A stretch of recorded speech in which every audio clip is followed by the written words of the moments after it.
Assalamualaikum warahmatullahi wabarakatuh. Bismillahirrahmanirrahim. Alhamdulillahi rabbil alamin. Wassalatu wassalamu ala ashrafil anbiya'i wal mursalin wa ala alihi wa sahbihi ajma'in, amma ba'du. Segenap para alim ulama, para guru, para tokoh masyarakat yang saya hormati, pengurus Masjid Jami' Sa'adatul Muslimin yang berbahagia, hadirin hadirat sekalian, alhamdulillah pada pagi hari ini rasanya kita masih ada di bulan Syawal. Hari ini mungkin tanggal 28 apa 27 ya. Syawal, 28 Syawal, kita bisa bertemu kembali bermuajahah di majelis yang baik ini. Tentunya masih dalam suasana Idul Fitri, suasana di bulan Syawal. Saya mengucapkan minal aidin wal faizin, itu adalah doa. Semoga kita termasuk kelompok orang-orang al-aid yang kembali dari maksiat menuju Allah Subhanahu wa ta'ala, yang kembali dari menjauh kepada Allah menjadi dekat kepada Allah. Al-faizin tentu menjadi orang-orang yang beruntung. Taqabbalallahu minna, semoga Allah menerima dari kita puasa kita, sholat kita, qiyam kita, semua amal ibadah yang kita lakukan di bulan Ramadan. Terkait dengan ucapan Idul Fitri, orang kalau melihat tradisi dan budaya yang ada di negeri-negeri Arab misalnya, di mana Islam itu turun, itu selalu mengucapkan kata-kata terkait dengan lebaran sebatas doa. Sebatas doa. Jadi kalau Bapak misalnya ada di belahan negeri-negeri Arab atau di negeri-negeri Muslim di sana, orang kalau lebaran itu sering mengatakan misalnya kulla sanah wa anta thayyib, itu doa, bahwa doa semoga Anda sepanjang tahun itu mendapatkan kebaikan. Orang sering saling mendoakan taqabbalallahu minna siyamana wa qiyamana dan seterusnya. Tetapi kita di Indonesia ini menarik, punya budaya yang namanya mohon maaf lahir dan batin. Itu kalau kita lihat itu menjadi khas orang Indonesia. Kalau saya misalnya dulu ada beberapa tahun punya pengalaman berinteraksi dengan masyarakat Muslim di Timur Tengah misalnya. Itu kalau bulan Syawal, itu tradisinya saling mendoakan, tetapi tidak ada kata-kata mohon maaf lahir dan batin. Itu tradisi kita, orang Muslim yang rata-rata hidupnya di Melayu sini, di Malaysia, di Singapura, di Brunei misalnya, dan di Indonesia, itu fokus selamat hari raya Idul Fitrinya itu pada mohon maafnya. Coba Bapak lihat saja spanduk itu, ya, spanduk itu bertebaran di mana-mana, ya, selalu isinya itu selamat hari raya, mohon maaf lahir dan batin. Itu diucapkan oleh semua orang itu. Kiai mohon maaf lahir dan batin.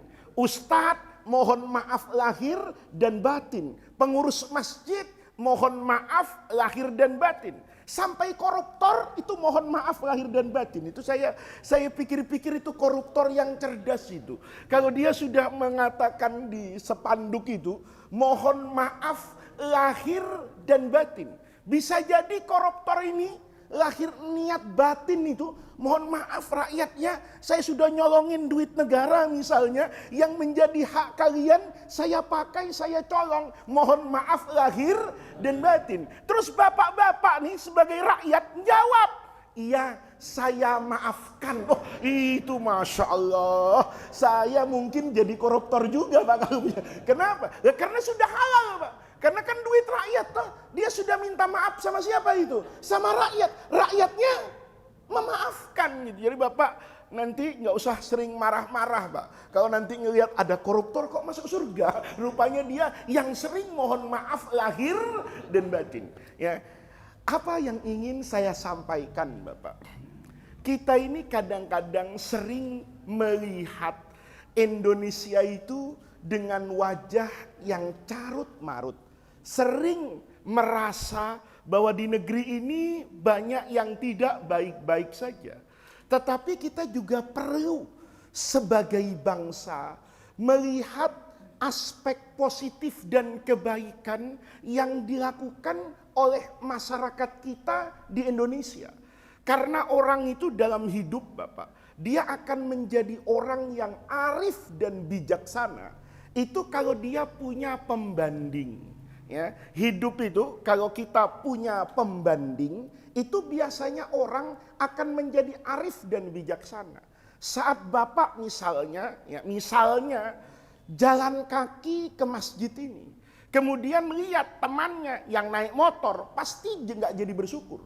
Tapi kalau Bapak membandingkan, alhamdulillah saya masih bisa ke masjid Sa'adatul Muslimin pakai kaki. Ada orang lain mungkin yang berangkat ke masjid itu harus merangkak karena tidak punya kaki. Kalau Bapak misalnya berangkat ke masjid atau kalau berangkat jarang nih, pulang dari masjid, sendalnya hilang gitu. Sendalnya hilang. Bahasa Betawinya pulangnya nyeker. Jangan lihat orang yang pakai sepatu. Alhamdulillah saya cuma kehilangan sendal. Ada orang lain yang kehilangan kaki. Saat itu maka kondisi nyeker kita yang tidak enak. Mana sholatnya sholat Jumat, panas-panas, semua jalanan sudah aspal, on block dan semen. Itu kaki nempel, rasanya panasnya luar biasa. Saat kita kehilangan sendal, kalau kita melihat orang yang tidak punya sendal, saat kita melihat orang yang tidak punya kaki, maka kehilangan sendal itu jauh masih dalam kondisi yang lebih baik. Kenapa? Hidup itu butuh pembanding. Kita sering mengeluh atas kehidupan yang kita jalani hari ini. Tapi jangan lupa, boleh jadi hidup yang saya keluhkan hari ini itu adalah kehidupan yang didambakan oleh orang lain. Saya naik motor ngeluh, ya Allah motor, hujan kehujanan, panas kepanasan. Saya bercita-cita punya punya mobil. Tapi jangan lupa, ada banyak pasang mata yang saat saya naik sepeda motor, mereka merindukan kapan ya saya punya punya motor. Jadi di sini Bapak-bapak, orang itu akan arif dan bijaksana. Itu kalau hidup itu ada pembandingnya. Nah, kalau tidak ada pembandingnya itu repot, Pak. Boleh jadi apa yang kita pahami sebagai kebenaran, kalau tidak ada pembanding lainnya, mungkin kebenaran yang kita yakini itu menjadi nisbi. Dulu ada anekdot, candaan aja ya, terkait dengan ini karena mau bulan haji, saya jadi ingat candaan itu. Dulu ya, mungkin puluhan tahun silam, itu ada orang di Mekah berdebat, apa hukumnya orang yang memakai pakaian ihram, orangnya namanya muhrim, ini jangan salah ya.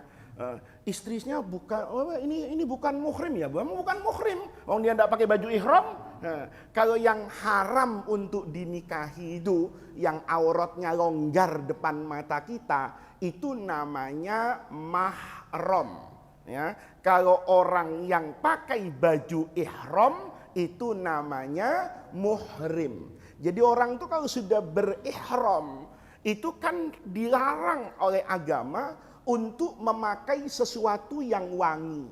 Nah ini problem buat masyarakat Jawa pada masa lalu. Apa itu? Orang Jawa dulu itu kalau ngerokok, rokoknya itu wangi, Pak. Ada cengkehnya. Salah-salah kalau orang di bagian selatan yang dingin-dingin itu, ya, kayak di Karisden Kedu, Magelang, Banyumas itu yang di pegunungan, itu kalau ngerokok itu ada yang wangi-wangi, apa namanya itu yang suka kita bakar kalau tahlilan, menyan, gitu loh. Ada menyannya, Pak. Dulu saya enggak tahu itu, kaget. Ini kok di kanan kiri saya ada bau-bau, ini apa gitu kan ya. Masa karena ya kalau di Jakarta itu namanya menyan. Nah, tiba-tiba itu dipakai untuk apa ini? Ngerokok. Karena ngerokok pakai menyan, boleh jadi mulutnya ikut apa itu? Bau menyan. Dan juga mungkin pakaian sekelilingnya berbau apa ini? Menyan. Dan menyan itu artinya wangi. Maka orang kemudian berdiskusi. Ya, orang dulu tuh kritis, Pak. Kalau ada apa-apa, itu dia khawatir ini. Nanti akan menjadi apa ini? Satu faktor yang mengurangi keabsahan ihramnya misalnya. Maka kemudian diskusi ini. Diskusi temanya sederhana aja. Apa hukumnya merokok rokok Jawa? Karena dulu rokok Belanda itu kan enggak bau, Pak. Rokok yang produk-produk luar negeri dulu, itu enggak ada harum-harumnya. Kalau rokok Indonesia itu ada harum-harumnya. Maka diperdebatkan pada masa itu. Apa hukumnya buat jemaah haji, atau dulu kan orang haji, Pak. Enggak ada orang umroh. Nah, sekarang saja orang Indonesia kayaknya sudah kaya semua. Ya, dulu orang nyari orang umroh itu 20 tahun, 30 tahun yang lalu, itu rasanya nggak ada, Pak. Saya dulu di Mekah, di Madinah itu era 90-an. Itu sebulan itu, ngelihat orang Indonesia umroh itu mungkin hanya 10 orang, 15 orang. Ya. Hari ini tiba-tiba 15.000, kan gitu kan. Hari ini tiap hari ribuan orang. Nah dulu itu dibahas, Pak. Apa hukumnya jemaah haji yang sudah berihram dan merokok rokok Jawa? Maka semua orang mengatakan, enggak boleh. Kenapa enggak boleh?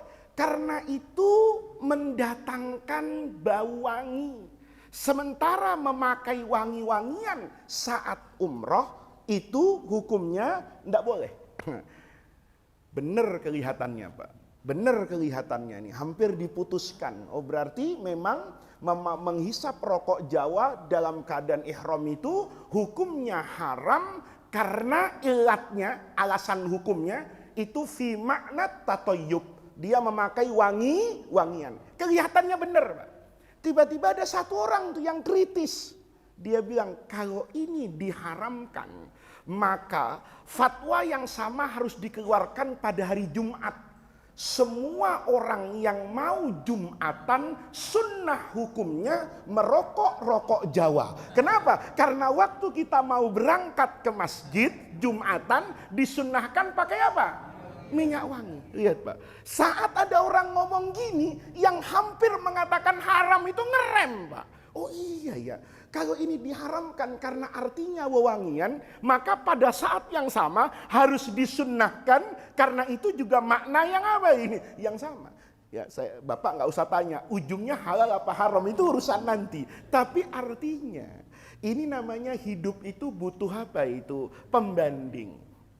Kalau kita, ya sama, Pak. Kita ini kan kadang-kadang kalau hidup kayak orang bilang tuh katak dalam tempurung. Yang dilihat itu aja. Tapi kalau kita melihat keluar, maka akan terlihat loh. Indonesia ini ada yang tidak baik, ada yang tidak baik, Pak. Ya, tapi juga ada yang apa itu? Yang baik, yang tidak baik. Minyak goreng sampai hari ini tidak selesai-selesai dibahas. Gitu loh. Kita ini penghasil misalnya sawit yang banyak. Tapi tiba-tiba minyak gorengnya apa itu? Minyak gorengnya habis. Kalau ada pun harganya mahal. Sampai presiden menugaskan menteri tertentu untuk menyelesaikan urusan minyak goreng. Ini bulan Syawal sudah hampir habis. Gitu loh. Itu urusannya tidak selesai-selesai. Dan ini urusan yang tidak pernah selesai. Jadi kalau mau bicara Indonesia, tidak baik-baik saja. Ya banyak yang tidak baik, Pak. Coba Bapak, kalau ada orang demo, nuntutnya apa? Tuntutannya sama, Pak.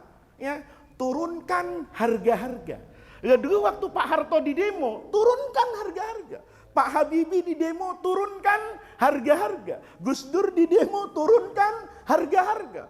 Oh, masalah besar bangsa ini, misalnya korupsi dan koruptor yang luar biasa, ya, melukai perasaan anak bangsa. Pertanyaannya, Kan penyakit kita dari dulu itu. Malah kadang-kadang sekarang lebih parah. Kalau dulu kan korupsi itu di bawah meja. Sekarang meja-mejanya ikut diambil, Pak. Ini kalau kita lihat dulu korupsi itu terbatas. KKN itu jelas terlihat. Hari ini KKN kan bisa dibungkus dengan kemasan yang indah. Saya misalnya jadi bupati 2 periode, aturan bilang setelah 2 kali enggak boleh. Maka saya suruh istri saya untuk nyalon jadi apa ini? Bupati. Nanti begitu istri saya 2 periode, 10 tahun, anak-anak kan mulai besar. Kalau yang kemarin anak saya waktu saya jadi bupati umurnya 15 tahun, begitu istri saya 2 periode, maka anak saya umurnya sudah lebih 25 tahun.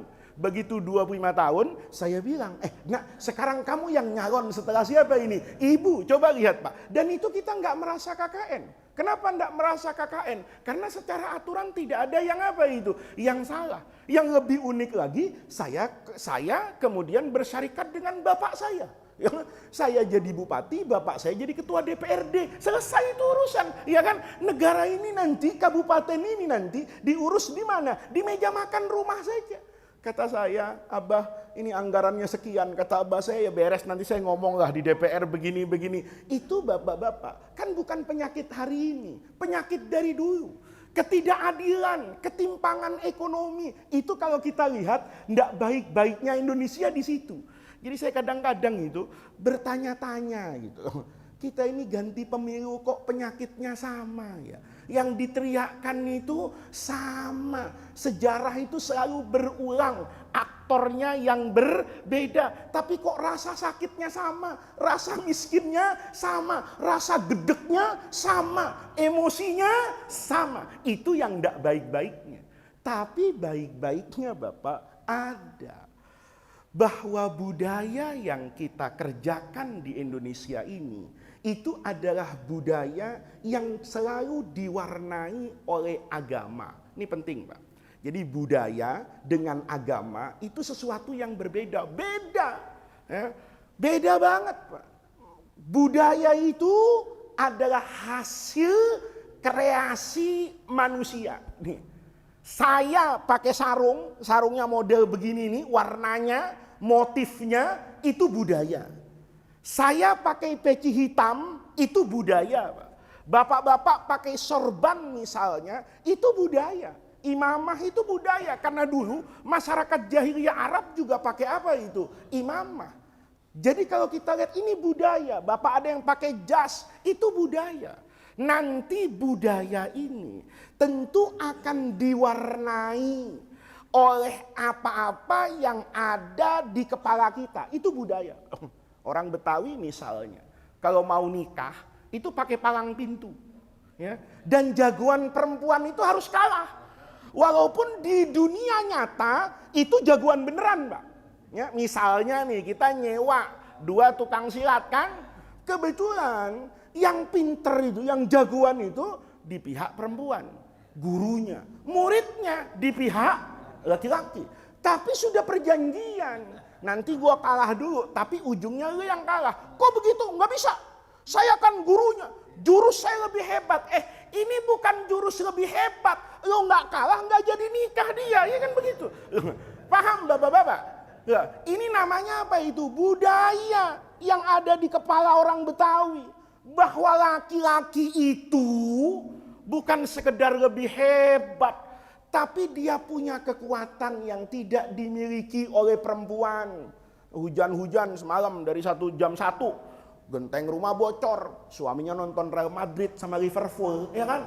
Bininya suruh manjat, itu suami nggak bener, gitu. Masa suaminya pegang kopi sama kacang rebus, ngeliat, wah Benzema udah masuk dianulir, kan mestinya begitu.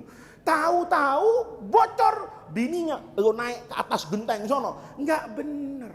Kenapa nggak bener? Budaya Betawi nggak terima. Lo dulu kan waktu nikah nih bahasa Betawinya, kan itu jagoanmu lebih hebat daripada jagoan siapa itu? Istrinya. Itu tandanya apa itu? Budaya. Nah budaya ini sebetulnya palang pintu itu berbasis dari mana? Ya berbasis dari ajaran Islam. Islam bilang ar-rijalu qawwamuna 'alan nisa, di rumah tangga itu ada rakyat, ada orangnya siapa, laki, perempuan, yang satu jadi suami, yang satu jadi istri. Setiap komunitas itu harus ada pemimpinnya. Bapak naik bis, kalau nggak ada pemimpinnya, nggak jalan itu bis. Kata yang satu Pulau Gadung, kata yang satu enggak, Serpong, kan gitu kan. Ini bis mau kemana? Kata supirnya, saya maunya misalnya ke Halim, jalan, selesai. Harus ada pemimpinnya. Maka di situ kata Quran, dari segala aspek yang lebih siap untuk menjadi pemimpin siapa? Laki-laki. Maka budaya itu sebetulnya diwarnai oleh warna apa ini? Islam itu penting. Ya. Orang Betawi lagi nih, ya kan, nggak, saya ngomong begitu bukan karena kepengen kawin lagi, Pak, ya, karena saya sering beberapa hari ini datang ke acara nikahan mulu. Saya disuruh menikahkan, bukan menikahi. Hati-hati, Pak, ya. Nanti Pak Hermawan saya tanya, Pak Hermawan pergi kemana? Menikahi. Wah, ini nikah. Dan kalau Ustadz tuh menikahkan. Itu Pak akhiran salah sedikit, oh rumah tangga bisa salah itu, Pak. Istri saya, ada apa? Saya mau menikahkan murid saya. Oh nggak apa-apa. Istri, oh iya alhamdulillah. Dan kalau menikahi murid saya, oh dilempar sendal suaminya kan. Nah, ini bapak-bapak, contohnya misalnya orang Betawi itu kalau mau nikahan, pengantin laki masuk itu mesti petasan, dor, masuk dia. Pertanyaannya, bakar petasan waktu mau akad nikah itu hukumnya apa? Itu budaya Betawi, Pak. Tapi budaya itu sebetulnya diwarnai oleh warna apa itu? Islam. Kenapa warna penting banget nih? Dulu Nabi 1400 tahun yang lalu itu Nabi bersabda, a'linu, kalau kamu nikah itu, ada bikin walimah, itu a'linu, umumkan pernikahan itu bid-dufuf, pakai rebana. Pertanyaannya, rebana itu agama apa bukan? Nih, orang sering nih, kalau rebana itu Islami, kalau organ nggak Islami. Padahal yang organ nyanyinya, suluknya siapa itu? Sunan Kalijaga. Yang rebana betul salawatan, tapi yang nyanyi perempuan, bajunya kayak lontong, Pak. Paham kayak lontong? Rapet banget, goyang-goyang lagi. Tapi kita merasa asik aja itu, Islami. Padahal nih yang pakai piano organ itu pakai peci, pakai baju koko. Kita lihat nggak ada sahwatnya. Kenapa? Ya Ustadz misalnya kan begitu tak. Kemudian yang disampaikan itu misalnya ajaran tentang apa itu? Akhlak. Nabi itu, Pak, ketika a'linun nikah, umumkan nikah itu bid-dufuf. Itu rebana itu sebagai agama. Apa sebagai alat produk budaya Arab di masa itu yang menjadikan rebana itu sebagai alat musik. Karena dulu rebana itu juga dipakai joget sama masyarakat jahiliyah gitu. Nah, ketika kita tahu, oh iya ya, kenapa Nabi memerintahkan nikah itu diumumkan bid-dufuf? Karena zaman Nabi itu nggak ada surat undangan, paham Pak? Ya. Kalau sekarang kan Masya Allah undangannya keren, Pak. Ya, pakai WhatsApp ada barcode-nya. Ada barcode-nya itu. Sekarang barcode-nya masih untuk lokasi. Saya khawatir nanti barcode-nya bisa bayar GoPay kan gitu kan. Nah, saya mohon bapak-bapak yang ingin memberikan cindera mata, nah, itu cindera mata era milenial itu nggak lagi kado ya. Cukup scan barcode tertransfer uang. Nah, itu kan bisa jadi modern. Nah, dulu Nabi ngomong kayak gitu kenapa, Pak? Karena penting. Kayak orang Betawi itu nilainya agung. Begitu di kampung kita nih, katakan di Halim sini ini, satu hari ini ada kedengeran dor. Orang ngerefleks kok, Pak. Wah, siapa tuh yang nikah? Ada tanya tuh, siapa tuh yang nikah? Besok misalnya kelihatan nih, misalnya Ustadz Fauzi, ya kan? Ustadz Fauzi dulu, bukan sekarang. Ustadz Fauzi puluhan tahun yang lalu. Yang kita tahu belum nikah gitu. Tahu-tahu besok gandeng apa ini? Perempuan. Kita tidak jadi buruk sangka kepada beliau. Kenapa? Begitu Ustadz Fauzi gandeng perempuan, kemarin kita dengar petasan, ngomong hati kita, oh ternyata yang nikah Ustadz Fauzi. Paham Pak? Berarti menyalakan petasan waktu akdun nikah itu berpahala. Karena membuat orang lain tidak terjerumus kepada dosa buruk sangka. Kapan petasan itu haram? Kalau ditempelin di kamar kakek calon pengantin perempuan. Mana pernah kena serangan jantung 2 kali, kan begitu kan? Dipasang tuh petasan di samping kamarnya kakek, dinyalain. Masya Allah, ya kan? Pengantin laki masuk ke rumah, kakek masuk liang kubur. Nah itu Bapak namanya budaya. Jadi budaya itu sebenarnya memang berbeda dengan agama. Budaya itu hasil kreativitas dan kreasi manusia. Sementara agama itu adalah bersumber dari siapa? Wahyu dari Allah. Tetapi kemudian keduanya berinteraksi. Ketika berinteraksi, maka kita nanti akan lihat, oh ini ada budaya yang salah. Misalnya akdun nikah lagi tadi, begitu akad nikah ngundang dangdut, ya. Ngundang dangdut buka aurat misalnya, joget-joget 7 hari 7 malam, gitu. Begitu kejadian 20 tahun yang lalu, 20 tahun yang akan datang, ini kakek yang dulu jadi bapak menikahkan anaknya berseru kepada saya, ya Allah, cucu saya kok kerjaannya joget ya. Saya jawab, itu doa kakeknya makbul. Kenapa? Waktu Anda menikahkan anak Anda buat orang sekampung joget. Maka hari ini cucu yang lahir dari pernikahan itu suka joget, itu sesuai dengan harapan kakeknya. Wabillahi taufik wal hidayah. Assalamualaikum warahmatullahi wabarakatuh. Selesai itu. Itu namanya budaya yang salah. Bukan apa-apanya, bukan alat musiknya, bukan iramanya, tapi kemudian goyangan dan isi kata-kata yang membangkitkan syahwat itu yang diharamkan oleh agama. Ada orang bilang menyanyi hukumnya haram, sulit rasanya. Ya dalilnya apa? Semua kita juga nyanyi. Tadi baca sholawat itu ada langgamnya. Coba mulutan, jangan pakai lagu.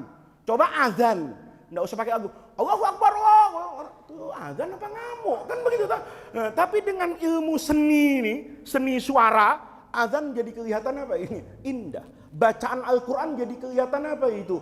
Indah. Sholawatan jadi kelihatan apa itu? Indah. Itu artinya bapak-bapak, budaya itu akan berinteraksi dengan agama. Mana-mana yang tercover oleh agama, maka budaya itu dikatakan budaya muslim. Artinya itu dilakukan oleh orang muslim berdasarkan ajaran agamanya, diimplementasikan sesuai dengan budaya dan kebiasaan. Itu tidak bertentangan dengan apa ini? Agama. Masjid.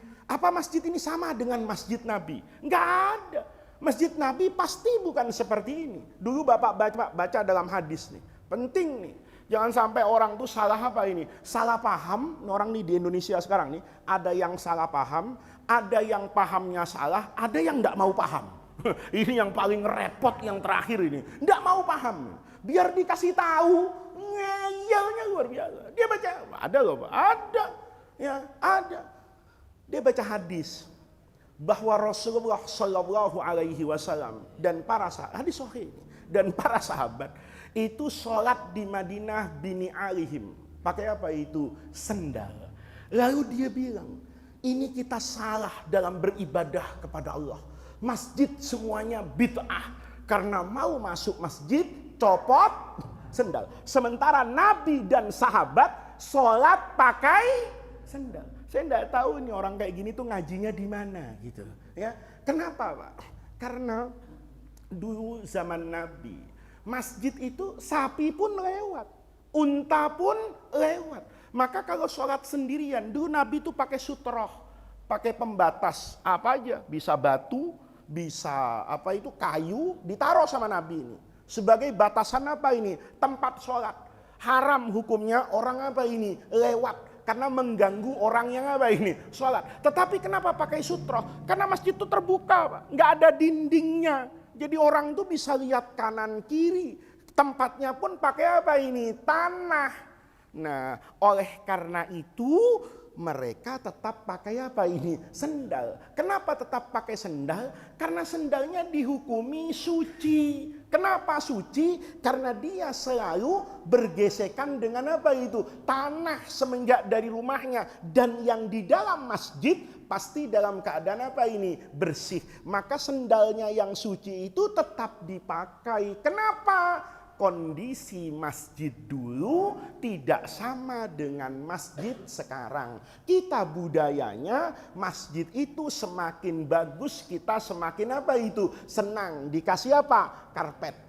Mana karpet tebal kayak Masjid Saadatul Muslimin, habis di vakum, atau sama Pak Hermawan habis di laundry, habis 10 juta. Orang sendalnya basah langsung naik kemana ini? Ke karpet, diiris kupingnya sama DKM, ya kan? Kenapa? Karena kondisinya berbeda. Ini budaya kita.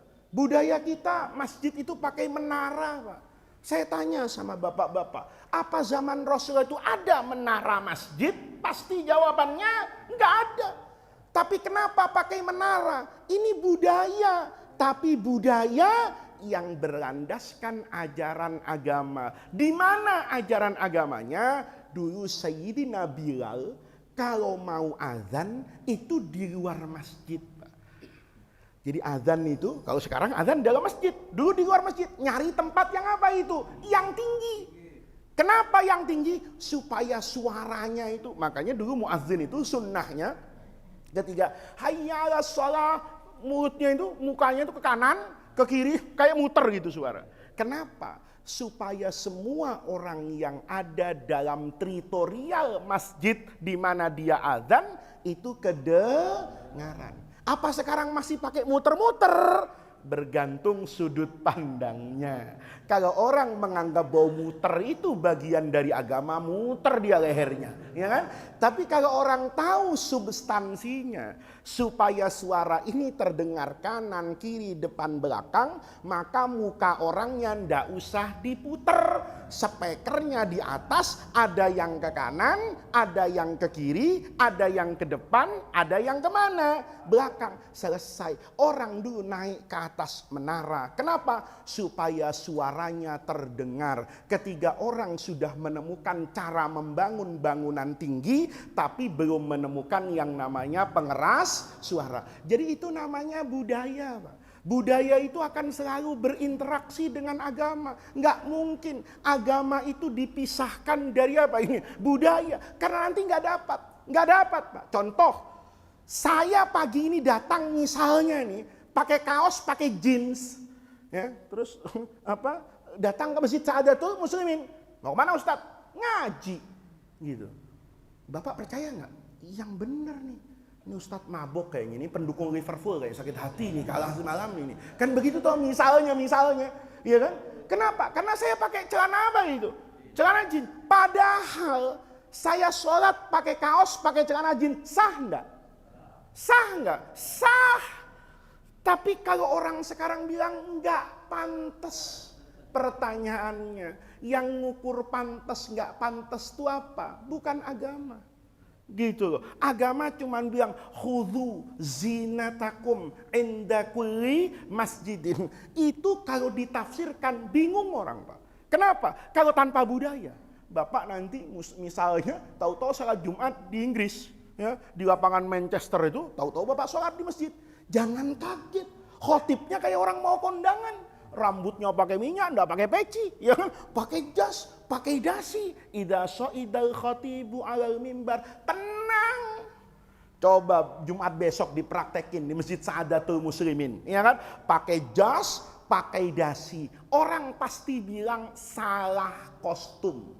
Nih Ustadz udah capek sarungan kayaknya. Nih Ustadz habis makan roti sama keju nih, ya kan? Khutbah pakai apa ini? Dasi. Tapi di sana dipuji orang karena pakai jas, pakai dasi itu adalah pakaian terbaik dan terhormat. Sementara di Indonesia mungkin orang memandang pakai sarung, pakai jas kayak Pak Hermawan ini, kayak Bapak ini, ya, itu adalah pakaian yang paling baik untuk dilakukan kemana?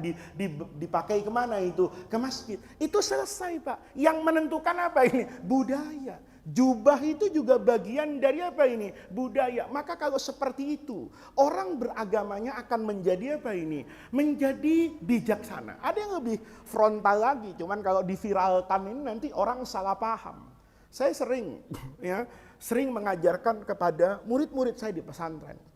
Kalau kita ngaji kitab misalnya Bidayatul Mujtahid, itu karangan alim besar bermazhab Maliki, Imam Malik, itu namanya Ibnu Rushd. Itu orang alim besar Bapak. Ngarang kitab namanya Bidayatul Mujtahid wa Nihayatul Muqtasid. Isinya itu adalah perbedaan hukum fikih antara satu mazhab dengan mazhab yang lain. Yang menarik di situ, kadang-kadang nih, misalnya di Muqaddimah itu masuk babut Toharoh, kata Ibnu Rushd, ikhtalafal ulama, ya, ulama itu berbeda pandangan fi wujubin niyat, terkait kewajiban berniat saat wudhu dan saat mandi. Imam Syafi'i, imam kita, orang itu harus apa ini? Berniat. Kalau Bapak mandi besar, ini kan udah dewasa semua, saya pikir belum ada di masjid ini yang tidak pernah mandi besar. Ya, itu kalau tidak pernah mandi besar itu tolong cek ke dokter. Ya, ada yang salah apa urat saya, kan begitu kan? Nah, kalau sampai usia udah 60 tahun tapi tidak pernah mandi besar, ya mandi besar itu kan nggak harus menikah atau Pak, mimpi atau kan mandi besar. Diajarin toh kita dari kecil dulu, ingat ya. Kalau nanti udah mimpi basah, disuruh apa itu? Mandi. Diajarin sama guru-guru kita. Nawaitunya itu jelas. Ya, itu kata Imam Syafi'i. Kata Imam Abu Hanifah, mandi itu tidak butuh yang namanya apa itu? Niat. Nanti Ibnu Rushd bilang, wasababu ikhtilafihim. Kenapa Imam Abu Hanifah itu berbeda pandangan dengan Imam Syafi'i? Ada banyak sebabnya. Di antaranya melihat mandi ini. Apakah mandi itu ibadah mahdhah atau ibadah ghairu mahdhah? Apakah mandi itu ibadah ma'qulatul makna, bisa dicerna oleh akal, atau dia ghairu ma'qulatil makna? Ada ibadah yang tidak masuk akal, misalnya wudhu. Wudhu itu yang kentut pantat, yang dibasuh muka.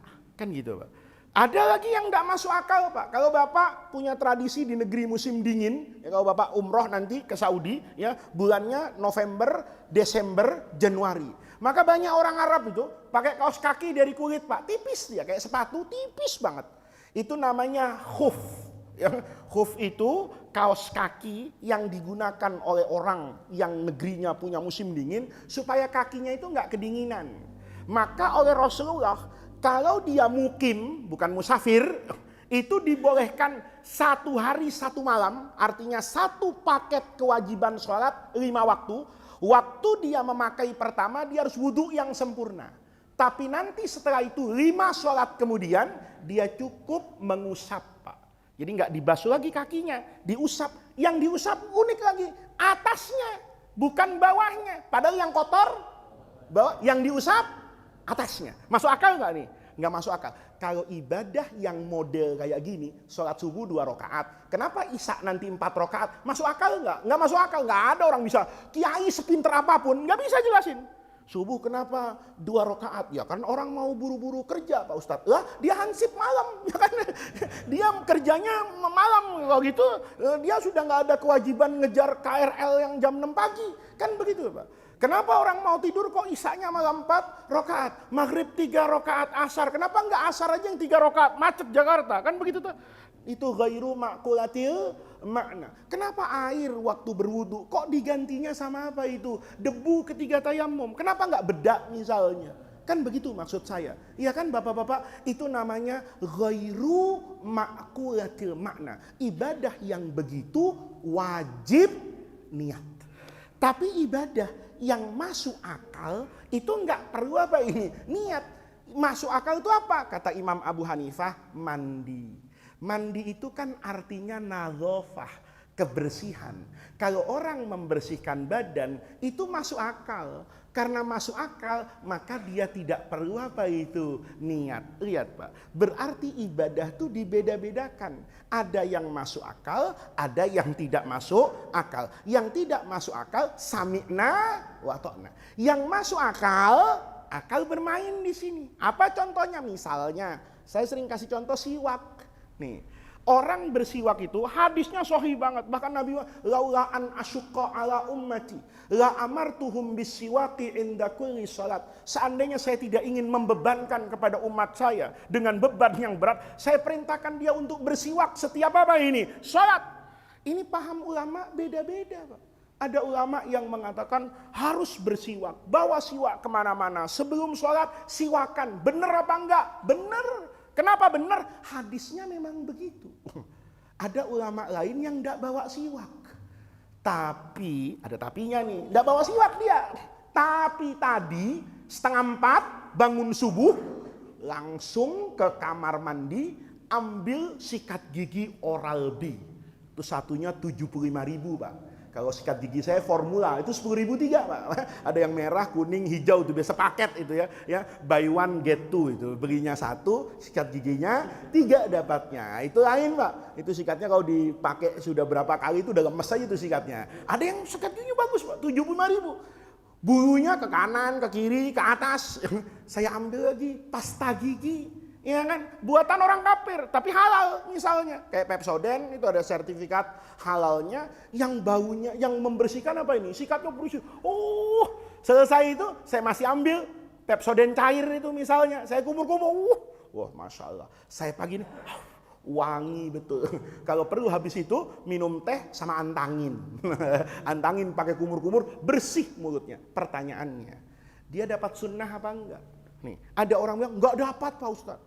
Yang dapat sunnah itu kalau pakai siwak. Kenapa? Yang dia lihat siwaknya.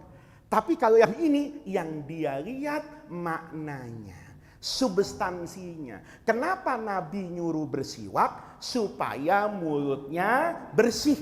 Kenapa Nabi pakai siwak? Kenapa Nabi pakai rebana? Sama. Karena saat itu sarana yang paling baik untuk alat musik yang keras mendengarkan ke orang namanya rebana. Nah, Bapak boleh juga tuh besok rebana nggak ada, tapi ada mirip-mirip rebana, beduk. Nah, boleh ya. Kalau Bapak mau pinjem aja beduk Sa'adatul Muslimin, bawa ke depan tenda orang nikahan atau di gedung pernikahan, kata panitia kenapa bawa beduk? Wah, lu nggak paham hadis loh. Kata Nabi, umumkan pernikahan pakai rebana. Ini biangnya rebana ini kan. Dipukul beduk, duk. Orang datang bukan mau kondangan, mau sholat duhur kan gitu. Nah, Bapak, ketika orang melihat siwak itu agama, ya dia siwakan. Tapi ketika dia lihat yang agama itu kebersihan mulut, maka sikat gigi itu dia katakan Nabi bilang, kalau saya tidak menyulitkan umat saya suruh dia bersiwak setiap sholat. Kenapa? Berarti siwak itu ada kelemahannya. Dia tidak bisa bertahan dalam waktu yang yang lama. Sementara pasta gigi boleh jadi kita pakai subuh-subuh sampai duhur, ya, asal jangan makan petik sama jengkol, terus mingkem 1 jam, ya, itu kemudian mendatangkan bau lain. Tapi kalau ini baunya tetap bersih. Nah, ini yang ingin saya sampaikan Bapak-bapak, bahwa budaya itu kalau diberi warna Islami, maka dia berpahala. Kayak apa? Kita maaf-maafan, itu penting. Rasulullah Shallallahu Alaihi Wasallam itu bersabda, "Man kanat indahu li akhihi madlamatun." Kalau saya nih pernah berdosa kepada saudara saya, namanya hak adami. Saya pernah mukul orang, saya pernah maki-maki orang, saya pernah gosipin orang, saya pernah ngambil tanahnya orang, saya pernah membongkar lapaknya orang, saya zalimi orang lain. Itu kata Nabi, falyatahallalhu minha. Cepat-cepat minta maaf kepada orang tadi, minha dari mazlamah yang pernah kita buat kepada orang tadi sebelum nanti datang, kata Rasulullah, satu hari yang dinar dan dirham itu tidak berlaku. Makanya Bapak, saya katakan tradisi halal bihalal itu penting. Kenapa penting? Karena dulu para sahabat Nabi itu tidak memandang solehnya seseorang itu dari ukuran sholatnya aja.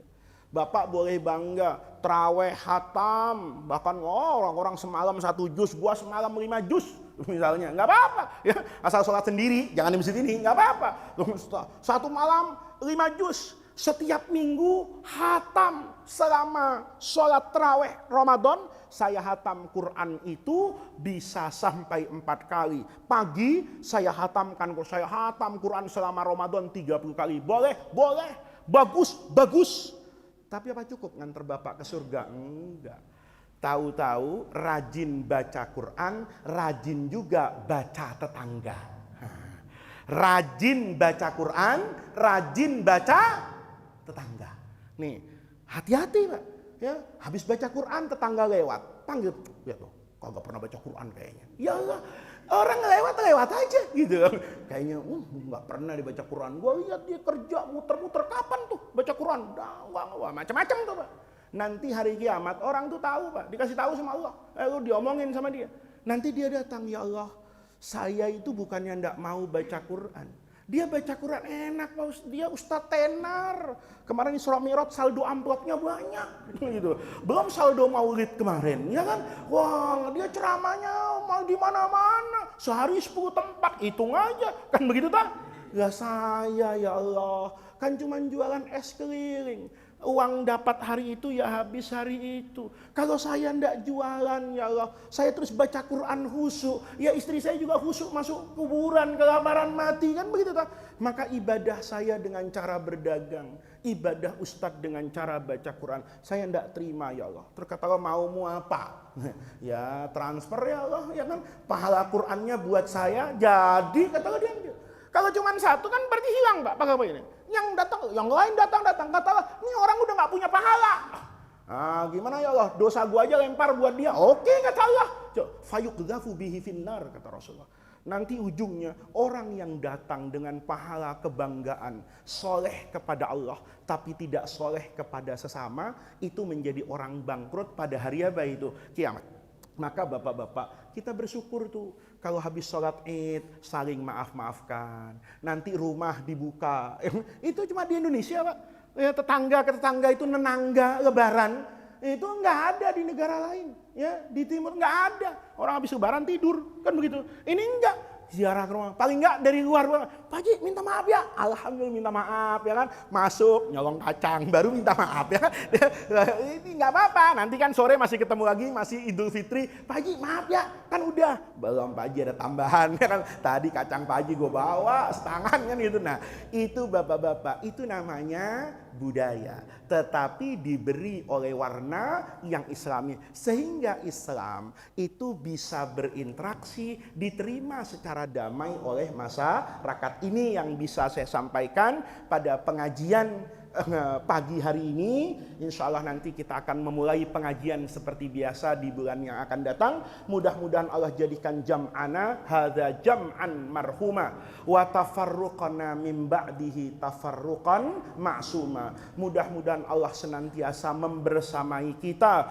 agar kita semua bisa istiqamah di jalan Allah Subhanahu wa taala, diberi kesehatan, diberi ketenangan, diberikan kedamaian dalam hidup kita sebagai pribadi, dalam rumah tangga, lingkungan, bangsa dan negara ini. Mudah-mudahan kehidupan kita di negeri ini menjadi lebih baik. Allah karuniakan kepada kita pemimpin-pemimpin yang soleh, pemimpin-pemimpin yang adil, pemimpin-pemimpin yang merasakan denyut nadi kehidupan masyarakat. Allah berikan kepada kita pemimpin-pemimpin agama yang bisa memberikan fatwa untuk membimbing kita bertemu dengan Allah dalam ridhonya. Mudah-mudahan Allah Subhanahu wa taala senantiasa merahmati kita semua, meridhoi kita semua. Bisirril Fatihah. A'udzubillahi minasyaitonirrajim. Bismillahirrahmanirrahim. Alhamdulillahirabbil alamin arrahmanir rahim maliki yaumiddin. Iyyaka na'budu wa iyyaka nasta'in. Ihdinas siratal mustaqim. Siratal ladzina an'amta 'alaihim ghairil maghdubi 'alaihim waladdallin.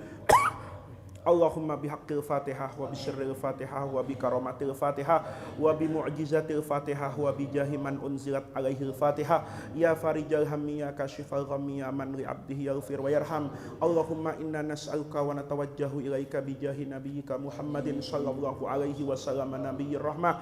Ya Muhammad ya nabiyyir rahmah, inna tawajjahna bika ila rabbina lituqda hawaijuna bi rahmatika ya arhamar rahimin. Ya arhamar rahimin irhamna ya arhamar rahimina irhamna ya arhamar rahimina irhamna ya arhamar rahimina irhamna ya arhamar rahimina irhamna ya arhamar rahimina irhamna ya arhamar rahimina irhamna. Rabbana atina min ladunka rahmah wa hayyi lana min amrina rasyada. Allahumma la tahrimna khaira ma indaka li syarri ma indana. Kurang lebihnya saya mohon maaf. Assalamualaikum warahmatullahi wabarakatuh.